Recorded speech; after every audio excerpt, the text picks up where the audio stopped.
Some doctors are calling for stricter COVID-19 protocols after a recent report stated that SARS-CoV-2 is airborne.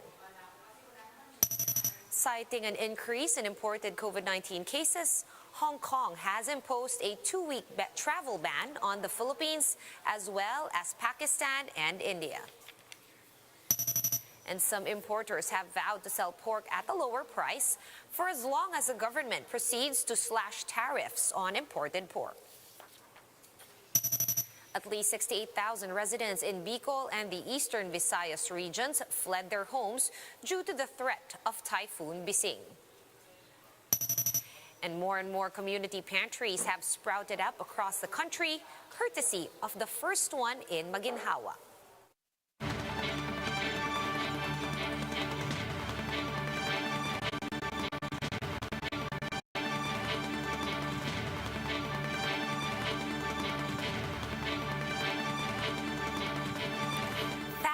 Focused and fearless. Here's a roundup of stories we're watching now. I'm Sean Yao. The Health Department reported more than 9,600 new COVID-19 cases on Monday, that is today. And this has brought the total caseload to more than 945,700, some 141,000 of which are still active. The death toll is now above 16,000 after 88 more deaths were confirmed overnight.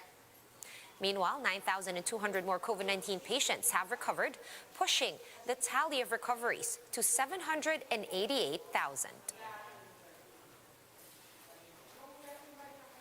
In other news, pork importers have vowed to sell the meat at lower prices as long as the government proceeds to slash tariffs on imported pork. Shyla Francisco joins us live from Taguig for more details. Hi, Shyla. How did local hog racers respond to this?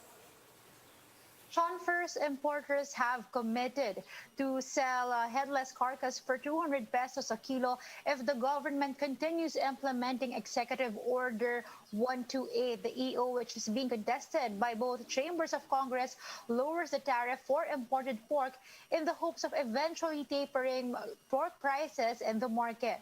This could translate to a retail price of 250 to 300 pesos per kilo of imported pork in wet markets, below the suggested retail price. The Meat Importers and Traders Association, or MITA, says an initial shipment of 100 containers with 2.5 million heads are set to arrive in 2 to 3 months. But as early as now, some importers have begun selling pork at lower prices, even when they bought the hogs with a higher tariff. MITA says selling cheaper headless carcass can preserve the jobs of butchers and vendors. In a statement, the Foundation for Economic Freedom says the lower tariffs on imported pork is needed while the local hog sector recovers.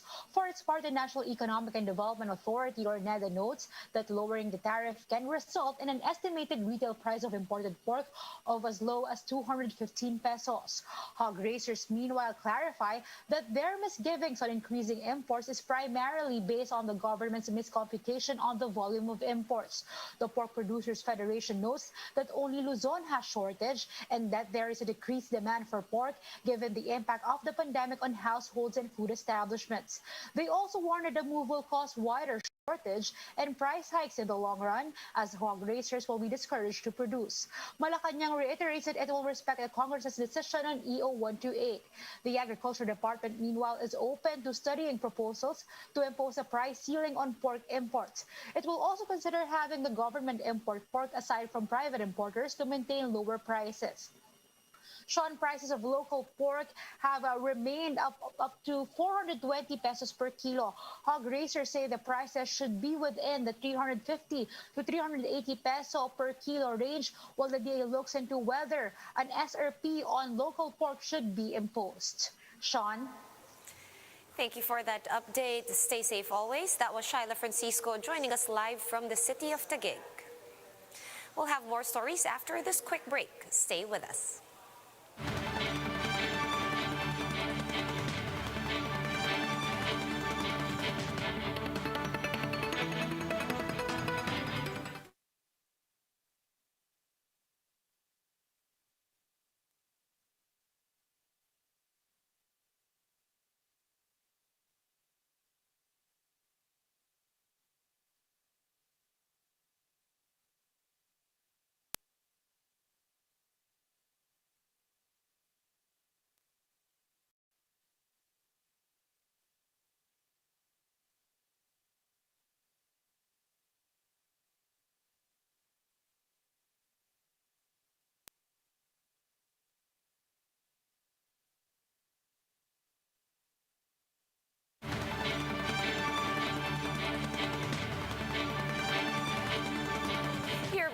on One News Now, I'm Sean Yao.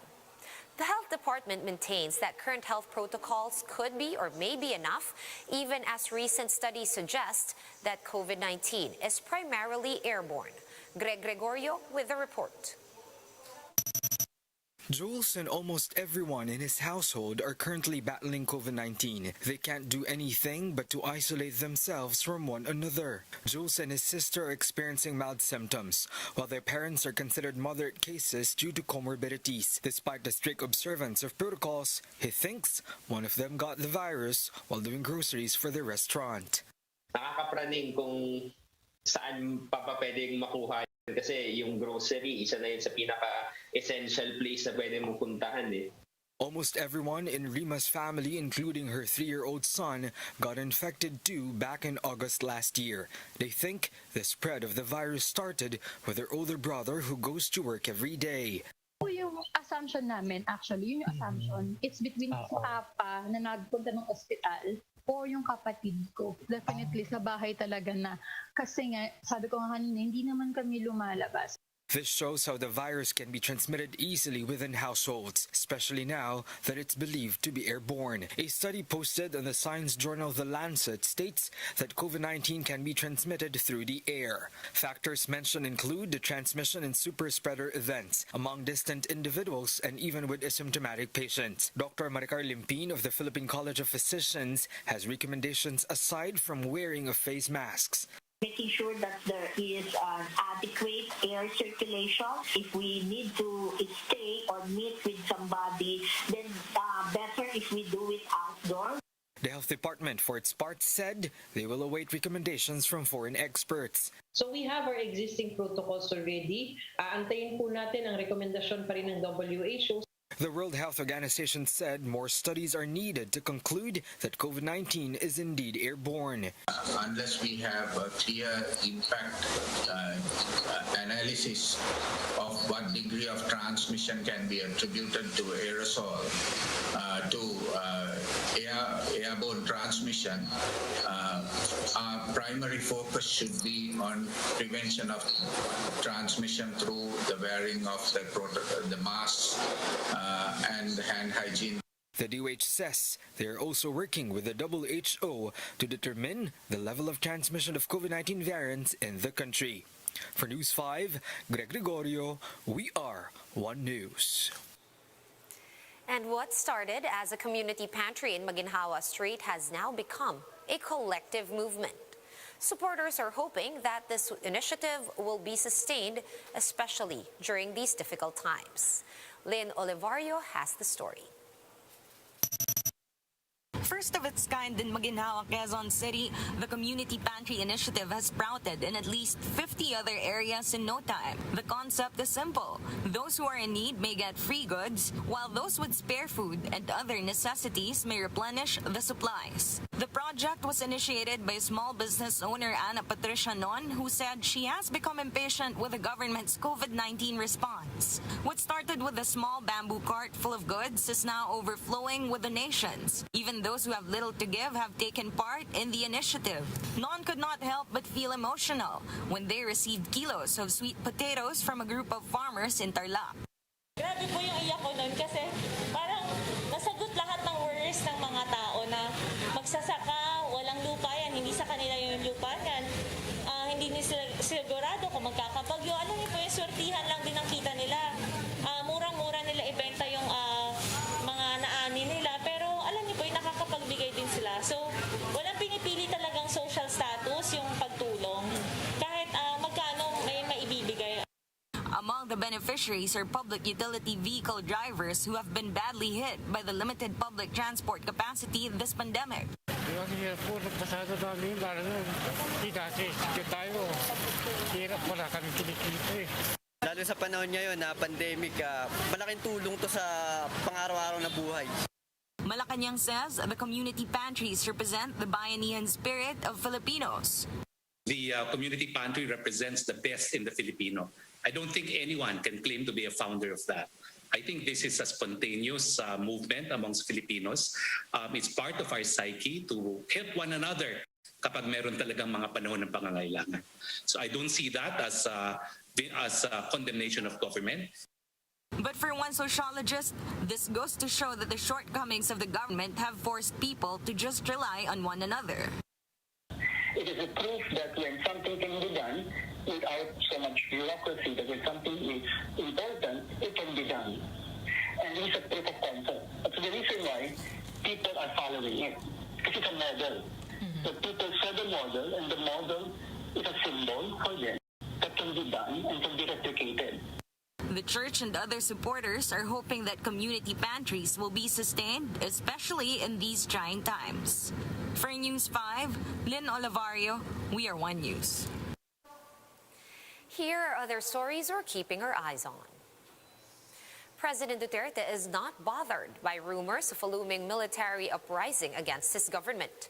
Palace spokesman Harry Roque said this amid reports that some retired and active military personnel are planning to withdraw their support because of the president's silence on the issue surrounding the West Philippine Sea. Hong Kong is temporarily banning flights from the Philippines and 2 other countries for 2 weeks due to COVID-19 variants.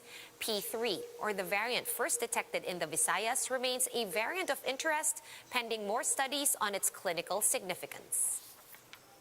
And on the weather, Pagasa reports that Typhoon Bising has maintained its strength over the Philippine Sea near Verac in Catanduanes. The province and other areas in the Bicol and Visayas are now under signal number 2, which means that moderate to heavy with at times intense rainfall is expected. The NDRRMC says more than 68,000 residents in the Bicol region and the eastern Visayas have already been evacuated. For more updates, visit News 5, The Philippine Star, and Business World online. Visit our website, onenews.ph, for more in-depth analysis. You can also catch One News on the Signal Play app. Register for a free account at www.signalplay.com and stream One News live anytime, anywhere. Mask on, wash hands, and stay safe, Philippines. I'm Sean Yao. We are One News.